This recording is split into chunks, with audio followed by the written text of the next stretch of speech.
Hello students, welcome to my YouTube channel. तो आज की क्लास में हम लोग डिस्कस करेंगे simple interest and compound interest. और ये है पार्ट 3। ठीक है, ये पार्ट 3 है, यानी इससे पहले 2 क्लासेस हो चुकी हैं। तो जिन लोगों ने वो क्लासेस नहीं देखी है तो आप डिस्क्रिप्शन में देखना, नीचे डिस्क्रिप्शन में आपको पूरी प्लेलिस्ट मिल जाएगी सिंपल इंटरेस्ट कंपाउंड इंटरेस्ट की। तो वहाँ पे पिछली 2 क्लासेस जो हो चुकी हैं उनको जरूर देखिएगा, क्योंकि आज की क्लास में हम लोग कुछ क्वेश्चन और प्रैक्टिस करने वाले हैं जिनका कॉन्सेप्ट मैं पिछली क्लास में बता चुका हूँ। ठीक है, चलिए अब आज की क्लास शुरू करते हैं। देखिए, पिछली क्लास में मैंने लास्ट क्लास में एक कॉन्सेप्ट आपको बताया था। क्या कॉन्सेप्ट था, जरा फिर से रिवाइज कर लेते हैं उस चीज़ को। कॉन्सेप्ट ये था कि अगर कोई वैल्यू x जो है या कोई यहाँ पे प्रिंसिपल x जो है वो y हो जाता है, अगर कोई प्रिंसिपल x y हो जाता है कितने टाइम में, t टाइम में। कितने टाइम में, t टाइम में। तो अगले t टाइम में ये y जो है ये हो जाता है y स्क्वायर बाई एक्स। और टी टाइम पहले x जो था वो कितना था, एक्स स्क्वायर बाई वाई। ठीक है, और किस तरीके से आता है ये सब मैंने पूरा ये डिटेल में डिस्कस कर रखा है। ठीक है ना। तो इसी कॉन्सेप्ट का हम लोग यूज करते हुए कुछ क्वेश्चंस और यहाँ पे करने वाले हैं और चीज़ों को थोड़ा सा और डिटेल में डिस्कस करेंगे। ठीक है, देखिए आज की क्लास का पहला क्वेश्चन। देखिए आज की क्लास का पहला क्वेश्चन क्या बोला गया है, if a certain sum of money double itself in 3 year in how many times it will be 64 times. ऐसा एक क्वेश्चन मैंने लास्ट क्लास में भी कराया था। ठीक है, तो वैसा ही क्वेश्चन मैंने यहाँ पे लिया है, जरा देखिएगा आंसर कितना आएगा। तो बोला गया है कोई पैसा है, मान लो कि 100 रुपये है या 1 रुपया है, वो डबल हो गया। कितना हो गया, 2 हो गया। कितने साल में, 3 साल में। तो कितने टाइम्स करना है हमें 64 टाइम्स करना है। तो होगा क्या कि देखो, अगर 1 लेके चलते हैं तो वो डबल हो गया, यानी कि 2 हो गया 3 साल में। तो ये 2 अगले 3 साल में क्या हो जाएगा, 4 हो जाएगा। फिर अगले 3 साल में क्या हो जाएगा, 8। फिर अगले 3 साल में 16, फिर 32, फिर 64। ठीक है, तो ये थोड़ा सा लंबी चेन यहाँ पे बन रही है, थोड़ी सी लंबी चेन बन रही है यहाँ पे। तो हम क्या कर सकते हैं, देखिए कि भाई अगर हम 1 लेके चलते हैं, ठीक है, कि 1 जो है वो 3 साल में, 1 जो है वो 3 साल में 2 हो जा रहा है, डबल हो जा रहा है ना, ऐसा बोला गया क्वेश्चन में। ठीक है, तो हम क्या बोल सकते हैं कि भाई देखो 64 टाइम्स करना है। कितने टाइम्स करना है, 64 टाइम्स करना है। तो 64 जो है वो 2 की पावर क्या होती है, तो हम बोल सकते हैं कि 64 जो है वो 2 की पावर कितनी होती है, 6 होती है। 2 की पावर 6 को हम क्या बोलते हैं, 64 बोलते हैं। ठीक है ना। तो हम यहाँ पे बोल सकते हैं कि जो टाइम लगेगा वो 3 × 6 यानी कि 18 ईयर्स का यहाँ पे टाइम लगेगा। कितने टाइम्स होने में, 64 टाइम्स होने में। तो आप इस तरीके से भी आंसर निकाल सकते हो। ठीक है, इसमें कोई दिक्कत नहीं है। अगर मान लो कि डबल की जगह यहाँ पे ट्रिपल होता, डबल की जगह कितना होता, ट्रिपल। ठीक है, और यहाँ पे 64 टाइम्स की जगह 81 टाइम्स होता, 64 टाइम्स की जगह कितना होता, 80 टाइम्स। तो कैसे करते देखिए, तो हम क्या बोलते हैं कि अगर 1 लेके चलते हैं, तो 1 लेके चलते हैं यानी कि प्रिंसिपल अगर 1 है तो वो 3 गुना यानी कि 3 हो जाएगा। कितने साल में, तो क्वेश्चन में दिया हुआ है 3 ईयर्स में। ठीक है, चलो 3 ईयर्स में। ओके, तो हमें जो है वो कितने टाइम्स करना है, हमें 81 टाइम्स करना है ना। देखो, तो 3 की पावर कितना 81 होता है। तो हम बोल सकते हैं कि 3 की पावर 4 जो है, 3 की पावर 4 कितना होता है, 81 होता है। ठीक है ना, यानी टाइम कितना लगेगा, तो टाइम लगेगा 3 × 4 यानी कि 12 ईयर्स का यहाँ पे टाइम आपको लगेगा। ठीक है, उम्मीद करते हैं इस चीज़ को आप समझ पा रहे होंगे। और ऐसा क्वेश्चंस मैंने लास्ट क्लास में भी आपको कराया था। ठीक है, तो उस क्लास को भी जरूर देखिए अगर आपने नहीं देखा है तो। चलिए नेक्स्ट क्वेश्चन देखते हैं। नेक्स्ट क्वेश्चन में क्या बोला गया है, अच्छा क्वेश्चन है, ट्रिकी क्वेश्चन है। ठीक है ना, और इस तरह के जो क्वेश्चंस मैंने आज की क्लास में जो इंक्लूड किया ना, इन क्वेश्चंस में छोटे छोटे कॉन्सेप्ट, बहुत ही बारीकी कॉन्सेप्ट जो होते हैं ना वो यूज हो रहे होंगे। ठीक है, और यही कॉन्सेप्ट अगर डीआई के क्वेश्चंस में जब यूज हो रहे होते हैं ना, ठीक है, तो वही चीज़ें वहाँ पे समझ में नहीं आती है। इसीलिए मैं छोटे छोटे कॉन्सेप्ट को बिल्कुल टुकड़ों में बांट के आपके सामने यहाँ पे ला रहा हूँ। देखिए क्या बोला गया है, if a certain sum of money amounts to 4500 in 5 years. यानी कोई पैसा है, मान लो कोई पैसा कितना है, पी है, मान लेते हैं कोई पैसा है पी, वो हो गया, वो कितना हो गया, तो वो हो गया यहाँ पे 4500 हो गया। कितने साल में, 5 साल में। ठीक है, और बोला गया है कि एंड 6750 इन 10 ईयर्स, यानी कि वही पैसा 10 ईयर्स में कितना हो जाता है, 6750। ठीक है, चलिए तो क्या बताना है कि ये जो पैसा था, प्रिंसिपल था, ये कितना था, ये आपको बताना है। देखिए पहले मैं कॉन्सेप्ट वाइज चीजों को बता रहा हूं, समझने की कोशिश करना, ठीक है। बाकी डायरेक्ट मेथड मैंने आपको बता रखा है, उस चीज को कैसे अप्लाई करना है वो भी हम डिस्कस करेंगे। पहले मैं कॉन्सेप्ट वाइज बता रहा हूं। देखिए, कोई प्रिंसिपल था पी, वो 5 साल में हो गया 4500, और वही प्रिंसिपल पी जो है वो 10 साल में हो रहा है 6750। तो क्या मैं बोल सकता हूं कि अगर पी 5 साल में 4500 हो रहा है तो 4500 अगले 5 साल में, 4500 अगले 5 साल में कितना हो जा रहा है 6750। समझ में आ रही बात? तो अगर 4500 अगले 5 साल में 6750 हो रहा है तो ये कितने टाइम्स इंक्रीज हो रहा है? तो हम बोल सकते हैं यहाँ पे कि 6750 डिवाइड बाई 4500, इतने टाइम्स जो है ना, इतने टाइम्स 4500 इंक्रीज हो रहा है। कहने का मतलब ये है कि 4500 इंटू दिस करोगे तो 6750 ही आएगा। तो अगर 4500 यहाँ पे 5 साल में 6750 डिवाइड बाई 4500 टाइम्स इंक्रीज हो रहा है, तो हम क्या बोल सकते हैं कि यहाँ पे जो प्रिंसिपल रहा होगा, यहाँ पे जो प्रिंसिपल रहा होगा, मान लीजिए कि P वो भी 6750 डिवाइड बाई 4500 टाइम्स इंक्रीज होके 5 सालों में कितना हो गया होगा? तो इंक्रीज हो गया 5 सालों में, ये हो गया होगा 4500, ठीक है। और इस चीज को सॉल्व करेंगे तो यहाँ पे किसकी वैल्यू आ जाएगी? P की वैल्यू आ जाएगी। अब इस चीज को सॉल्व करते हैं, जल्दी से देखिएगा।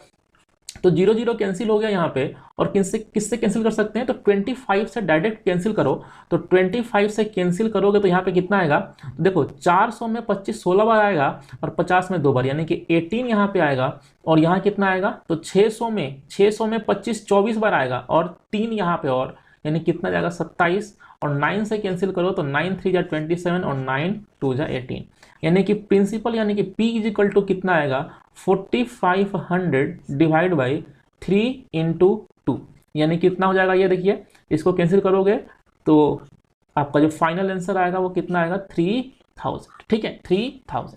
तो ये चीज जो है ये मैंने आपको बताई है बिल्कुल कॉन्सेप्ट वाइज, ठीक है। अब इसी में अगर मैं डायरेक्ट देखो, अब इतनी चीज अगर आपको कॉन्सेप्ट वाइज याद है जितना मैंने अभी बताया, ठीक है, अगर इस चीज को समझ पा रहे हो तो आप इस क्वेश्चन को डायरेक्ट भी कर सकते हो, ठीक है, डायरेक्ट भी कर सकते हो। कैसे? वो देखिए जरा। देखो क्वेश्चन को फिर से देखिए, क्या बोला गया है कि भाई 4500 है ना, 4500 है, कितना हो गया? 6750 है ना। अब अच्छा, शुरू में देखो, शुरू में क्या था? प्रिंसिपल था।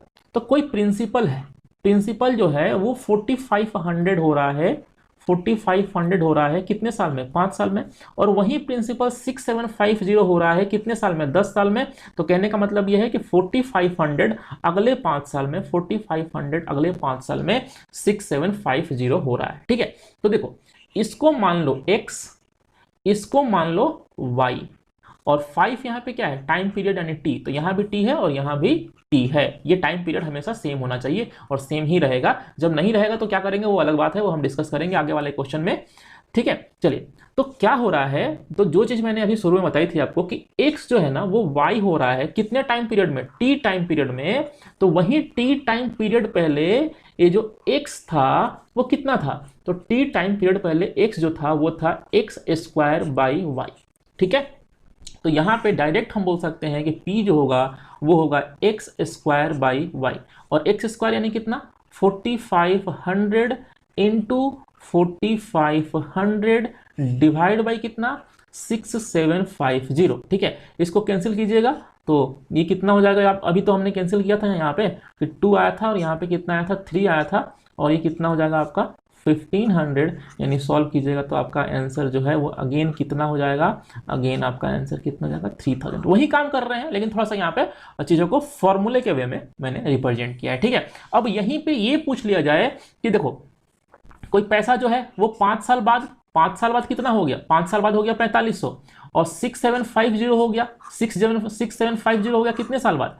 10 साल बाद। तो ये बताओ कि 15 साल बाद कितना होगा? कितने साल बाद? 15 साल बाद कितना होगा? कैसे निकालेंगे? देखो, तो 15 साल बाद का मतलब ये है कि कोई प्रिंसिपल था 5 साल बाद 4500 हो गया, और 10 साल बाद यानी कि 4500 अगले 5 साल में 6750 हो गया। तो 15 साल बाद की बात की जा रही है। तो ये 5 साल यहाँ पे बढ़ गया, 5 साल यहाँ बढ़ गया, और 5 साल हमें और बढ़ाना पड़ेगा, इस 5 साल हमें और बढ़ाना पड़ेगा, ठीक है। और यही तो t है 5 ईयर ही तो टी है, ठीक है ना। तो कहने का मतलब ये है कि जो y है, ये y जो है वो नेक्स्ट टी टाइम में कितना हो जाएगा, y square divide by x. ये चीज मैंने बता रखी है आप लोग को, ठीक है ना। तो 15 साल बाद ये पैसा जो है वो कितना हो जाएगा, तो वो हो जाएगा y square divide by x, और वाई कितना है 6750 इंटू 6750 डिवाइड बाई एक्स, यानी कितना 4500, ठीक है। इसको सॉल्व करेंगे आपका आंसर आ जाएगा, ठीक है। तो 15 साल बाद इतना हो जाएगा, और प्रिंसिपल कितना था, तो वो 3000 था, ठीक है। तो चलिए बिल्कुल डिटेल में चीजों को हमने समझा है। नेक्स्ट क्वेश्चन देखते हैं, देखिएगा ध्यान से। देखिए क्या बोला गया है, बिल्कुल सेम क्वेश्चन मैंने यहाँ पे लिया है, बस डेटा चेंज कर दिया है। बोला गया है certain sum of money amounts to 6750, ठीक है। कोई पैसा है, मान लीजिए अगेन पी है, वो 2 साल में कितना हो गया, तो 2 साल में हो गया 650, ठीक है। 2 साल में कितना हो गया 650, एंड 676 इन 4 ईयर्स, यानी कि वही पैसा जो है वो 4 साल में, कितना हो गया 676, ठीक है। तो कहने का मतलब यह है कि अगर कोई पैसा 2 साल में 650 हो रहा है, तो ये 650 अगले 2 साल में, कितना हो गया 676 हो गया, ठीक है। अब यहाँ पे टाइम पीरियड जो है वो कितने साल का है, तो टाइम पीरियड यहाँ पे 2 साल का है। तो हम क्या बोल सकते हैं यहाँ पे थी फिर से कि ये जो है मान लो x है, तो x जो है वो y हो गया, कितने टाइम पीरियड में, t टाइम पीरियड में। तो ये जो x है वो t टाइम पीरियड पहले कितना था, तो कितना था भाई एक्स स्क्वायर बाई वाई, और x कितना यहाँ पे 650 इंटू 650 डिवाइड बाई कितना 676। देखो ये मत समझना कि मैं यहाँ पे फॉर्मूला लगा रहा हूँ, ठीक है ना। पहले मैंने आपको ये बताया कि ये जो फॉर्मूला है वो किस तरीके से निकल के आया है, तभी मैंने ये फॉर्मूला आपके सामने अप्लाई किया है, ठीक है। तो इस चीज का ध्यान रखिएगा। चलिए अब देखो यहाँ पे हम क्या कर सकते हैं, इसको कैंसिल करते समय देखिएगा ध्यान से। तो अगर मैं 26 से कैंसिल करूं, तो 26 का स्क्वायर होता है ना 676, तो 26 इंटू 26 होता है, और 26 इंटू 25 होता है कितना 650, तो ये 25 हो जाएगा यहाँ पे, है ना। तो 26 से हमने कैंसिल किया यहाँ पे, ठीक है। अब क्या हो गया यहाँ पे देखो जरा, अब यहाँ पे 13 से कैंसिल करते हैं, तो 13 टू जा, ठीक है, 13 टू जा कितना 26, ठीक है। और यहाँ पे 13 से कैंसिल कितना हो गया 50, अगेन ये 25 ही आएगा यहाँ पे। तो 25 इंटू 25 यानी कि यहाँ पे कितना जाएगा आपका 625, कितना जाएगा 625। चलिए तो यहाँ पे प्रिंसिपल की जो वैल्यू निकल के आएगी वो क्या निकल के आएगी 625, ठीक है। चलिए तो ये जो भी मैंने यहाँ बताया है कि एक्स स्क्वायर बाई वाई हो जाएगा, या फिर अगर यहाँ पे पूछा जाए कि भाई ये बताओ कि 2 साल बाद फिर से, यानी कुल मिला के 6 साल बाद, कितना हो जाएगा, तो वो हो जाएगा वाई स्क्वायर बाई एक्स। तो ये किस तरीके से निकल के आता है ये मैंने पूरा डिटेल में लास्ट क्लास में आप लोगों को समझा रखा है, तो उसी चीज़ को मैं इस क्वेश्चन यहाँ पे डायरेक्ट जो है वो मैंने अप्लाई किया है। चलिए नेक्स्ट क्वेश्चन देखते हैं।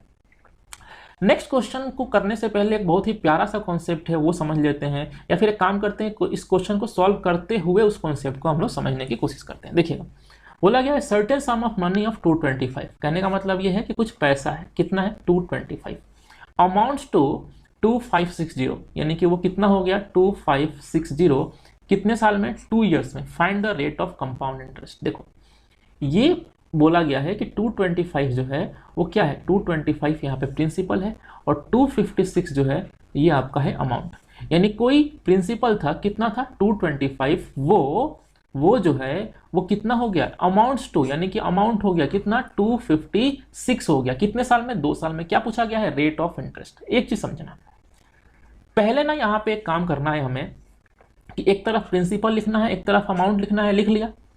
अब करना यह है कि दोनों तरफ यहाँ पे स्क्वायर रूट निकाल लेना है, दोनों तरफ क्या निकाल लेना है स्क्वायर रूट।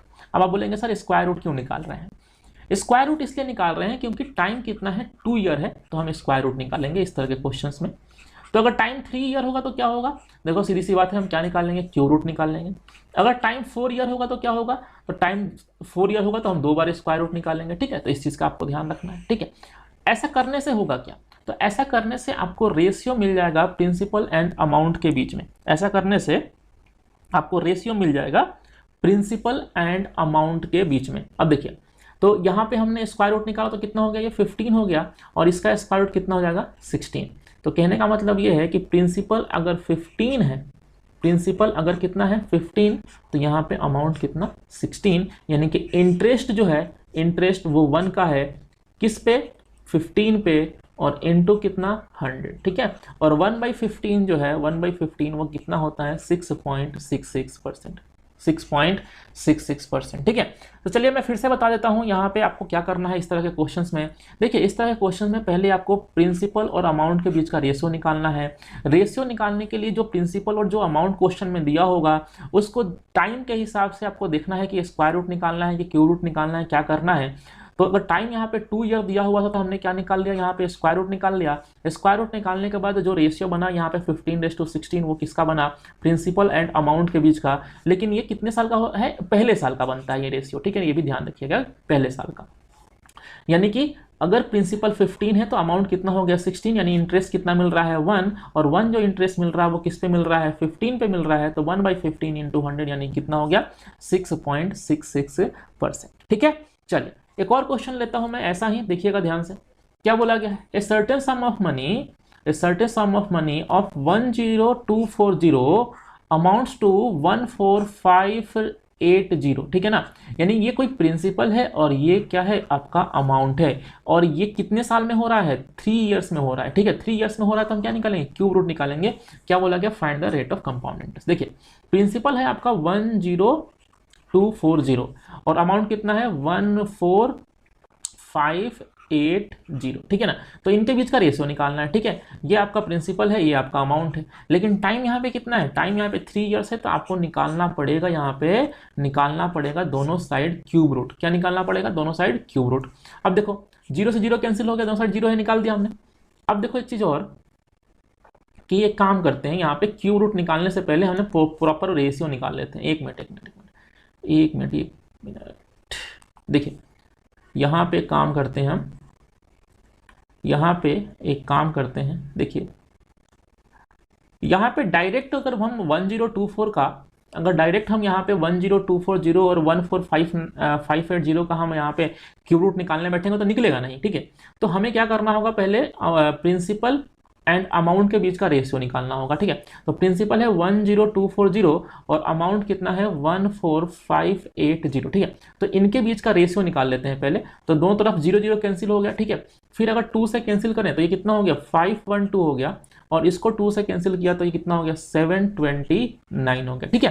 तो पहले हमने प्रिंसिपल और अमाउंट के बीच का रेशियो निकाल लिया, ठीक है। अब जाके फाइनली जो रेशियो निकल के आ रहा है उसका आप क्या निकालेंगे, हम लोग क्यूब रूट निकालेंगे, क्योंकि अगर यहाँ पे हम क्यूब रूट निकालेंगे तो दिक्कत होगी, वहां पे प्रॉपर निकल नहीं पाएगा, ठीक है। तो पहले हम रेशियो निकाल लेंगे और देन फाइनली यहाँ पे क्यूब रूट निकालेंगे।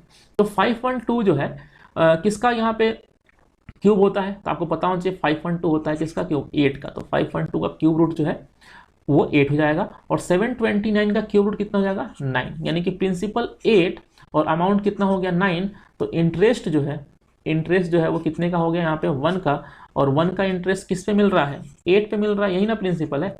तो 1/8 इंटू 100 यानी कितना हो गया 12.5%। यहाँ पे क्या निकल जाएगा आपका 12.5% आपका रेट ऑफ इंटरेस्ट निकल जाएगा, ठीक है। चलिए उम्मीद करते हैं क्वेश्चन आपको समझ में आया होगा। इन क्वेश्चंस में आपको क्या करना है फिर से मैं बता देता हूं। इन क्वेश्चंस में आपको करना यह है कि सबसे पहले प्रिंसिपल और अमाउंट के बीच का रेशियो निकालना है, और प्रिंसिपल और अमाउंट के बीच का रेशियो निकालने के बाद दोनों तरफ स्क्वायर रूट निकाल देना है। अगर टाइम कितना होगा 2 ईयर्स, अगर टाइम 3 ईयर्स होगा तो क्या करना है भाई, दोनों साइड क्यूब रूट निकाल देना है। ये आपको काम करना है, ठीक है। इस तरीके से आपको हमेशा आंसर मिल जाएगा, ठीक है। चलिए एक और क्वेश्चन करते हैं, देखिएगा ध्यान से। देखिए नेक्स्ट क्वेश्चन में क्या बोला गया, A certain sum of money becomes 8,000 in 2 years and 27,000 in 5 years. Find principal। देखिए कोई पैसा है, लेट्स P। अब वो P जो है वो 2 ईयर्स में कितना हो गया 8,000 हो गया। 2 ईयर्स में कितना हो गया 8,000, एंड 27,000 हो जाता है कितने साल में 5 साल में, यानी कि यही पैसा P जो है वो 27,000 हो जाता है कितने साल में 5 साल में, ठीक है। तो हम क्या बोल सकते हैं कि अगर P कोई प्रिंसिपल है वो 8,000 हो जाता है 2 साल में, तो हम बोल सकते हैं यहाँ पे कि ये 8,000 जो है वो अगले 3 साल में 8,000 जो है वो अगले 3 साल में कितना हो जाता है 27,000। टोटल टाइम कितना हो गया 2 + 3 5 ईयर्स तो हो गया ना ये, ठीक है। अब देखो, अभी जो हम इस क्लास के में शुरुआती क्वेश्चन जो हम लोग कर रहे थे वो उसमें क्या था, उसमें ना ये टाइम पीरियड सेम था, यहाँ 3 था तो भाई यहाँ भी क्या था 3 था, लेकिन यहाँ पे ऐसा है क्या, यहाँ पे टाइम पीरियड सेम नहीं है। आपको जो वो x और y वाला बताया तो उसमें ये बताया कि x अगर y हो रहा है t टाइम्स में, x अगर y हो रहा है तो x अगर y हो रहा है t टाइम्स में, तो x जो है वो t टाइम्स पहले कितना था, या फिर y जो है वो t टाइम्स बाद कितना हो जाएगा, ये हम फाइंड आउट कर रहे थे। लेकिन यहाँ पे जो टाइम इंटरवल था वो हर जगह क्या था, t था, यानी कि सेम था। यहाँ पे ऐसा नहीं है, तो हम क्या करेंगे वो ध्यान से समझना। देखो ऐसा है कि अगर कोई प्रिंसिपल है, मुझे नहीं पता प्रिंसिपल कितना है, लेकिन ये पता है कि वो 8000 हो जाता है कितने साल में, 2 साल में, और वहीं प्रिंसिपल 27000 हो जाता है कितने साल में, 5 साल में। यानी कि ये जो 8000 है ये 27000 हो जा रहा है कितने साल में, 3 साल में। अगर हम शुरुआत के 2 साल की बात करें, अगर हम एंड ऑफ 2 ईयर देखें, तो एंड ऑफ 2 ईयर पे अगर ये 8000, अगर ये 8000 एंड ऑफ 2 ईयर पे प्रिंसिपल है, सॉरी एंड ऑफ 2 ईयर के लिए, शुरुआत के 2 ईयर के लिए अमाउंट है, तो नेक्स्ट 3 ईयर के लिए क्या होगा, प्रिंसिपल होगा। लास्ट क्लास में मैंने एक लाइन बार बार आपको समझाई थी कि एवरी टाइम पीरियड के एंड में आने वाला अमाउंट नेक्स्ट टाइम पीरियड के लिए प्रिंसिपल होता है। तो ये 8000 जो है वो शुरू के 2 ईयर्स के लिए तो अमाउंट है, लेकिन नेक्स्ट टाइम पीरियड यानी कि नेक्स्ट 3 ईयर्स के लिए ये क्या काम करेगा, प्रिंसिपल का काम करेगा। समझ में आ रही बात, प्रिंसिपल का काम करेगा, ठीक है। और ये जो 27000 है ये फाइनल अमाउंट है आपका। तो मैं इस क्वेश्चन में इस तरीके से भी चीज़ों को रिप्रेजेंट कर सकता हूं कि भाई यहाँ पे फाइनली ये हो रहा है कि जो 8000 है ना, 8000 जो है ना वो 27000 हो जा रहा है। 8000 जो है वो 27000 हो जा रहा है कितने साल में, 3 साल में, ठीक है। ये चीज मैं यहाँ पे देख सकता हूँ। और अगर इन 3 सालों की अगर हम बात करें तो इन 3 सालों के लिए ये जो 8000 है वो प्रिंसिपल की तरह वर्क करेगा और 27000 जो है वो अमाउंट की तरह वर्क करेगा। तो मैंने अभी आपको क्या समझाया कि पहले प्रिंसिपल और अमाउंट के बीच का रेशियो निकाल लो। रेशियो निकालने के लिए दोनों तरफ 3 जीरो हटा दिया हमने, तो यहाँ पे बच गया 8 और यहाँ पे क्या बच गया 27। और कितने सालों में हो रहा है, 3 सालों में हो रहा है, तो हम क्या करेंगे क्यूब रूट निकाल लेंगे। तो यहाँ पे दोनों साइड हमने क्यूब रूट निकाल दिया, तो ये कितना हो जाएगा 2 और ये कितना हो जाएगा 3। तो यानी कि प्रिंसिपल 2 से कितना हो रहा है 3, यानी कि इंटरेस्ट कितना मिल रहा है 1, किस पे 2 पे, किस पे 2 पे, और इनटू 100 यानी कितना 50%। यानी कि जो रेट ऑफ इंटरेस्ट है यहाँ पे, जो रेट ऑफ इंटरेस्ट है वो कितना परसेंट है, 50%। लेकिन इस क्वेश्चन में आपसे रेट ऑफ इंटरेस्ट नहीं पूछा है, इस क्वेश्चन में आपसे रेट ऑफ इंटरेस्ट नहीं पूछा है। तो बात यह है कि रेट ऑफ इंटरेस्ट क्यों निकाला, देखो अभी समझ में आएगा रेट ऑफ इंटरेस्ट क्यों निकाला। हमें बताना है प्रिंसिपल, हमें क्या बताना है प्रिंसिपल, और हमें यह पता है कि ये जो प्रिंसिपल है वो अगले 2 साल में, ये जो प्रिंसिपल है वो अगले 2 साल में कितना हो जाता है 8000 हो जाता है, ये चीज आपको पता है। अब जरा लास्ट क्लास का एक कॉन्सेप्ट याद करो, क्या बताया था। चलो देखो, रेट ऑफ इंटरेस्ट दिया है ना 50%, तो 50% को अगर हम फ्रैक्शन में चेंज करें तो कितना आएगा 1/2। और अगर प्रिंस यहाँ पे अगर रेट ऑफ इंटरेस्ट को फ्रैक्शन में चेंज किया तो 1/2 आया, तो 2 जो है उसको हम प्रिंसिपल एज्यूम कर सकते हैं क्या, 2 जो है उसको हम प्रिंसिपल एज्यूम कर सकते हैं क्या, बताया था मैंने लास्ट क्लास में ये चीज़ आपको। अब देखो, अगर हम शुरुआत के 2 साल की बात करें, है ना, शुरुआत के कितने साल की बात करें, 2 साल की बात करें, तो प्रिंसिपल अगर 2 है और टाइम अगर मैं यहाँ पे 2 लूँ तो पावर 2 करना पड़ेगा यहाँ पे प्रिंसिपल को, तो 2 की पावर 2 यानी प्रिंसिपल कितना हो गया 4, प्रिंसिपल कितना हो गया 4। देखो ये सारी कॉन्सेप्ट जो मैं यहाँ पे आपको बता रहा हूँ ये मैंने लास्ट क्लास में आपको डिस्कस किया था, और उससे पहले भी मैंने डिस्कस किया था, 2 क्लासेस हो चुकी हैं, तो दोनों क्लासेस में ये कॉन्सेप्ट मैं डिस्कस कर चुका हूँ, ठीक है। फिलहाल जो बच्चे पहली बार इस वीडियो को देख रहे हैं उनको मैं फिर से बता देना चाहता हूं, हम लोग क्या करते हैं रेट ऑफ इंटरेस्ट को फ्रैक्शन फॉर्म में चेंज करते हैं, यानी कि 1/2 हो गया, और जो डिनोमिनेटर होता है उसको प्रिंसिपल मान लेते हैं, यानी प्रिंसिपल कितना हो गया 2, और शुरू के 2 ईयर्स की हम बात कर रहे हैं तो टाइम 2 है तो पावर भी 2 हो जाएगा, तो 2 की पावर 2 यानी प्रिंसिपल कितना हो गया 4। अब शुरू के 2 साल की बात करें तो हमें पता है कि फर्स्ट ईयर के लिए 1 वैल्यू आती है और सेकेंड ईयर के लिए कितनी वैल्यू आती है, 2 वैल्यू आती है, ठीक है। अब हमें इसे कंप्लीट करना है। देखिए तो प्रिंसिपल अगर 4 है, प्रिंसिपल कितना है अगर 4 है तो इस पर 50% इंटरेस्ट मिलेगा, तो 4 पे 50% यानी कि 2, यहाँ 2 तो यहाँ भी 2, और 2 का 50% यानी कितना 1। तो इस तरीके से यहाँ पे देखिएगा, इस तरीके से यहाँ पे जो टोटल इंटरेस्ट मिल रहा है, टोटल इंटरेस्ट जो है वो कितना मिल रहा है 2 2 4 और 1 कितना मिल रहा है 5 का मिल रहा है। कोई दिक्कत तो नहीं होनी चाहिए। टोटल इंटरेस्ट कितना मिल रहा है यहाँ पे 5 का टोटल इंटरेस्ट यहाँ पे आपको मिल रहा है, ठीक है। और प्रिंसिपल कितना है, प्रिंसिपल यहाँ पे है आपका 4, प्रिंसिपल कितना है 4। तो हम क्या बोल सकते हैं कि यहाँ पे जो अमाउंट होगा वो क्या होगा 4 + 5, 4 + 5 यानी कितना हो जाएगा 9 हो जाएगा, 4 + 5 यानी कितना हो जाएगा 9 हो जाएगा। तो कहने का मतलब ये है कि अगर रेट ऑफ इंटरेस्ट 50% है, जो कि है ना, अगर रेट ऑफ इंटरेस्ट 50% है तो शुरू के 2 साल के लिए अगर प्रिंसिपल 4 होगा, शुरू के 2 साल के लिए अगर प्रिंसिपल 4 होगा तो अमाउंट कितना होगा, अमाउंट होगा 9। बट अकॉर्डिंग टू क्वेश्चन शुरू के 2 साल के लिए अमाउंट जो है वो कितना है 8000 है। तो हम बोलेंगे 9 = कितना 8000, 9 = 8000, देन 4 = कितना हो जाएगा, तो क्रॉस मल्टीप्लाई कर दीजिए, तो 4 × 8000 डिवाइड बाई कितना 9, ठीक है। तो 4 × 8000 डिवाइड बाई 9 करोगे और इसको सॉल्व करोगे तो ये जो आपका आंसर आएगा फाइनली, यहाँ पे देखिएगा थोड़ा सा स्पेस कम बच रहा है, तो मैं फाइनली यहाँ पे जो आंसर निकल के आएगा वो आएगा आपका 355.55 ऐसे आएगा, ठीक है ना। तो आपका जो फाइनल आंसर होगा वो होगा 355.5, ठीक है। चलिए फिर उम्मीद करते हैं आज की क्लास में जितने भी क्वेश्चंस मैंने आपको कराए हैं आपको समझ में आया होगा। देखिए हर एक क्लास यहाँ पे दूसरी क्लास से लिंक रहने वाली है, ठीक है ना। अगर आप सोचते हैं कि शुरू के 2 क्लास में नहीं देख के तीसरे क्लास में आ जाऊँ और डायरेक्ट सारी चीज़ें समझ में आ जाए, तो ऐसा नहीं होगा। आपको चीज़ों को बिल्कुल सिस्टमेटिक तरीके से लेकर चलना पड़ेगा, एक एक करके सारी क्लासेस बिल्कुल ढंग से देखनी पड़ेगी। अगर कोई डाउट आता है, अगर कोई भी डाउट कहीं भी आपको क्वेश्चंस में आता है, नीचे डिस्क्रिप्शन में मैंने आपको टेलीग्राम की लिंक दे रखी है, आप स्क्रीनशॉट निकाल के उस टेलीग्राम के लिंक पे जो है आप क्वेश्चन पोस्ट कर दीजिए, आपको सॉल्यूशन आपको डिटेल में मिल जाएगा। कोई भी डाउट हो आप ऐसा कर सकते हो, ठीक है। खैर उम्मीद करते हैं आप लोग को ये वीडियो समझ में आया होगा। अगर ये वीडियो आपको अच्छा लगा हो तो प्लीज़ इस वीडियो को लाइक करें, चैनल पर नए हैं तो सब्सक्राइब करें। मिलते हैं नेक्स्ट क्लास में, तब तक के लिए धन्यवाद।